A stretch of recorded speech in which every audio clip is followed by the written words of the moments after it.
میرا نام سونم ہے۔ ڈراپ کرنے کے لیے تھینکس، اور مسکرا کر پرانی حویلی کی جانب چل پڑی۔ میں مسلسل اسے ہی دیکھتا رہا۔ وہ چلتے ہوئے جا رہی تھی، جیسے ہی حویلی کے قریب پہنچی پیچھے مڑ کر دیکھنے لگی۔ مجھے دیکھتے ہی ہاتھ ہلانے لگی اور اشارہ کر رہی تھی کہ آ جاؤ۔ میں نے ہلکا سا ہاتھ ہلایا اور آہستہ آہستہ گھر کی جانب بڑھنے لگا۔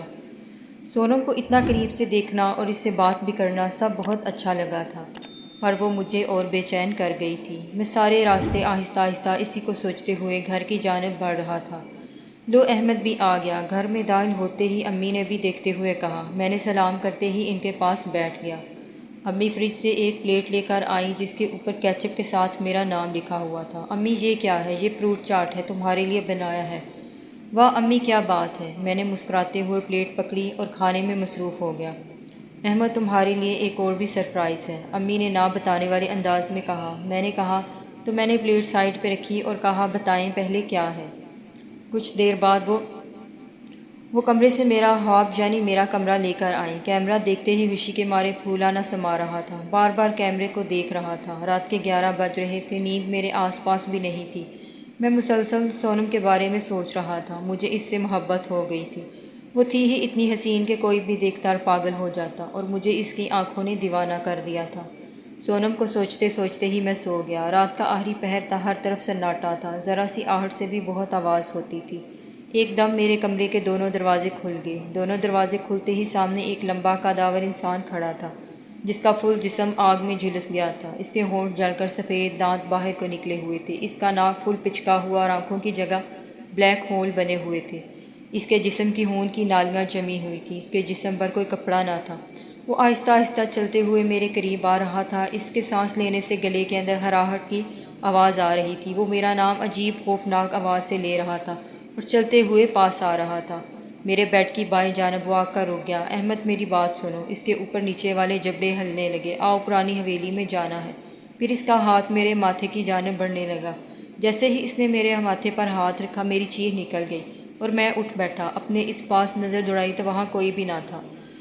ابھی خوف طاری تھا مجھ پر کہ مسجدوں کے اسپیکر سے فجر کی اذان سنائی دی۔ میں بستر سے اٹھا، وضو کر کے مسجد میں نماز پڑھنے چلا گیا۔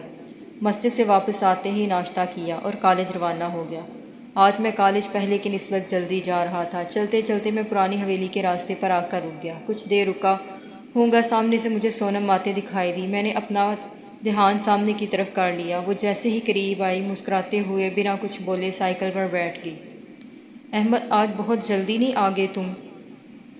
اس کے اس سوال پر میں کچھ دیر خاموش رہا۔ ہاں، وہ میں ویسے ہی اسی وقت آتا ہوں۔ میرے پاس کوئی بھی جواب نہیں تھا۔ آبادی کے قریب پہنچتے ہی وہ جیسے ہی اتری، میں نے اسے آواز دی، سونم۔ وہ پیچھے مڑی تو میں نے اس کی آنکھوں میں دیکھتے ہوئے واپسی پر بھی اکٹھے ہی چلیں گے۔ سونم نے اوکے میں سر ہلا دیا اور چل دی۔ واپسی پر وہ مجھ سے پہلے ہی راستے میں کھڑی تھی۔ میں سائیکل اس کے آگے روکی تو وہ بیٹھ گئی۔ سونم، میں نے جب آپ کو پہلی بار دیکھا تھا تو میں بہت ڈر گیا تھا۔ سونم کو میں نے اپنے دل کی بات بتائی، جس بات کا خوف تھا، کیونکہ احمد مجھ سے ڈرا کیسے؟ سونم، آپ وہ ویرانی پرانی حویلی میں جب گئیں تو مجھے اس حویلی سے ڈر لگتا ہے، اور اس حویلی کو لے کر میرے ذہن میں خیال اچھے نہیں ہیں۔ میں نے یہ بات مکمل کرتے ہی سونم سے ایک سوال پوچھ لیا، کیا آپ اس حویلی میں رہتی ہو؟ نہیں۔ احمد، پاگل ہو، میں وہاں کیوں رہوں گی؟ وہ چونک کر بولی۔ سونم، میں نے آپ کو وہاں جاتے دیکھا، میں نے اسی لیے پوچھا۔ نہیں، میں اس سے گزر کر آگے جاتی ہوں، آگے گاؤں ہے ہمارا۔ میں حیران ہو کر سونم کو دیکھنے لگا اور اس کی مراہٹ قہقہوں میں بدل گئی۔ سونم، آپ جھوٹ بول رہی ہو۔ ہا ہا ہا، میں جھوٹ کیوں بولوں گی؟ احمد، تم اتنے ڈرپوک ہو، مجھے پتہ نہیں تھا۔ میں شرمندہ تھا اس کی اس بات سے۔ سائیکل پرانی حویلی کے اس راستے پر روکی تو وہ اتر کر میرے سامنے آ کر کھڑی ہو گئی۔ احمد، تمہیں اس حویلی سے ڈر لگتا ہے؟ سونم نے سیریس ہو کر پوچھا۔ تو میں سر جھکا کر کہا، ہاں۔ چلو میرے ساتھ آؤ، اس حویلی میں چلتے ہیں۔ سونم، مجھے تم بھی انسان نہیں لگتی۔ ہا ہا ہا، وہ پھر سے ہنسی اور میرا ہاتھ پکڑ کے کہنے لگی، چلو میرے ساتھ۔ ہاتھ پکڑتے ہی کہنے لگی، اب تو یقین ہے کہ میں انسان ہوں۔ میں بھی مسکرا دیا اور سائیکل وہیں کھڑی کر کے اس کے ساتھ چلنے لگا۔ چلتے چلتے بہت کرتے جا رہی تھی اور میرا مذاق بنا رہی تھی۔ سونم، بس کر دو، میں نے کہا تو وہ اور مسکرانے لگی اور میں حویلی کے دروازے کے سامنے رک گیا۔ احمد، آؤ اندر، کچھ نہیں ہوتا۔ میں روز یہیں سے گزرتی ہوں، مجھے پرانی حویلی کے سب قصے یاد آنے لگے۔ سونم نے میرا ہاتھ پکڑا اور میں اللہ کا نام لے کر حویلی کے اندر داخل ہو گیا۔ میرے اندر داخل ہونے سے ایک دم حویلی میں طوفان سا آ گیا ہو، ہر چیز حرکت میں آ گئی، میرا سر چکرانے لگا، حویلی میں موجود درختوں کے پتے زمین پر گرنے لگے، پرندے درختوں سے اڑنے لگے، سر چکرانے کی وجہ سے میں زمین پہ بیٹھ گیا۔ احمد احمد کیا ہوا؟ سونم میرے قریب آئی۔ کچھ نہیں، مجھے چکر آ گیا تھا، اب ٹھیک ہوں۔ احمد تم ڈر رہے ہو؟ نہیں میں نہیں ڈر رہا۔ پھر میں اور سونم ایک درخت کے نیچے ٹوٹے پھوٹے ٹیبل پر بیٹھ گئے، بہت باتیں کی۔ سونم سے مجھے اب چلنا چاہیے، کافی وقت ہو گیا ہے، میں نے کھڑے ہوتے ہوئے کہا۔ ہاں احمد مجھے بھی چلنا چاہیے، کافی وقت ہو گیا ہے۔ ہم دونوں ہی چلتے چلتے حویلی سے باہر نکل آئے۔ سونم تم پھر واپس ساتھ جا رہی ہو؟ میں تمہیں وہاں تک چھوڑنے جا رہا ہوں تاکہ ڈر نہ جاؤ۔ اور پھر وہ ہنس دی۔ اس کی ہنسی دیکھ کر میں بھی مسکرا دیا۔ تھوڑا آگے آنے کے بعد میں نے اسے واپس جانے کا کہا۔ سونم ہاتھ ملایا اور چل دی۔ اب روز گھنٹوں بات ہوتی تھی، میں گھر سے کالج جاتا اور سارا وقت سونم کے ساتھ گزار دیتا۔ گھر والے بھی میرے چہرے پر ظاہر ہوتی خوشی سے حیران تھے، پر کسی کو بھی یہ بات نہیں پتہ تھی میں گھر سے کالج جاتا ہوں پر کہیں اور عشق فرماتا ہوں۔ یہ سلسلہ چلتے چلتے 2 مہینے گزر چکے تھے۔ روز گھر سے کالج آنا اور سونم کے ساتھ وقت گزارنا اور گھر واپس چلے جانا، پڑھائی میں تو دل ہی نہیں لگتا تھا۔ ایک دن سونم کے ساتھ اتنا مگن ہوا کہ وقت کا پتہ ہی نہ چلا۔ اس سے اس قدر محبت بھری باتیں ہوئیں کہ مجھے سونم کا نشہ ہونے لگا۔ میں نے دل تھامتے ہوئے اسے اظہار محبت کر دیا اور یہ بھی بیان کر دیا کہ کتنی محبت ہے۔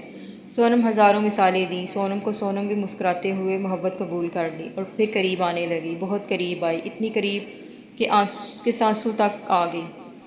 میں اور وہ ایک دوسرے کی آنکھوں میں دیکھ رہے تھے۔ احمد تم اس رشتے کو کیا نام دو گے؟ سونم نے آہستہ سے پوچھا۔ میں اس رشتے کو ایک ہی نام دوں گا۔ کہنے لگی کیا؟ میں سونم کی آنکھوں میں دیکھتے ہوئے کہا۔ پھر وہ پیچھے ہٹنے لگی اور ایک پتھر لے کر دیوار پر لکھنے لگی۔ اس کے لکھتے ہی ایک دم تیز ہوا چلنے لگی، شام کی سیاہی آسمان پر پھیلنے لگی۔ آج بہت دیر ہو چکی تھی، مجھے گھر والے بہت پریشان تھے، میں اتنا لیٹ کبھی گھر نہیں گیا تھا۔ سونم بہت وقت ہو گیا ہے، اب مجھے جانا چاہیے۔ سونم نے زبان سے نہ کچھ بولتے ہوئے سر ہلایا اور میں وہاں سے چل دیا۔ گھر میں پہنچتے ہی سب کی نظر مجھ پر تھی۔ احمد کہاں تھے تم؟ امی نے میرے پاس آتے ہی کہا۔ میرے لیٹ آنے سے سب ہی پریشان تھے، میں بس دوستوں کے ساتھ کھیلنے لگ گیا تھا، اس لیے لیٹ ہو گیا۔ بابا نے بات ہی نہیں کی مجھ سے، میں خاموشی سے کمرے میں چلا گیا۔ امی نے وہیں پر کھانا دیا، میں کھانا کھاتے ہی سونم کے خیالوں میں مزے سے سو گیا۔ رات کے 1 بجے کا وقت تھا، میری آنکھ کھلی تو دل میں گھبراہٹ سی ہو رہی تھی۔ میں بستر سے اٹھتے ہی سیدھا کچن میں پانی پینے چلا گیا، فریج سے پانی کی بوتل نکال رہا تھا، مجھے محسوس ہوا جیسے میرے کندھے پر کسی نے ہاتھ رکھا۔ میں چونک کر پیچھے دیکھا تو پیچھے کداور شخص تھا، اس کی آنکھوں کی جگہ سوراخ بنے ہوئے تھے، اس کے ہونٹ جلے ہوئے تھے، سفید دانت بہت خوفزدہ کر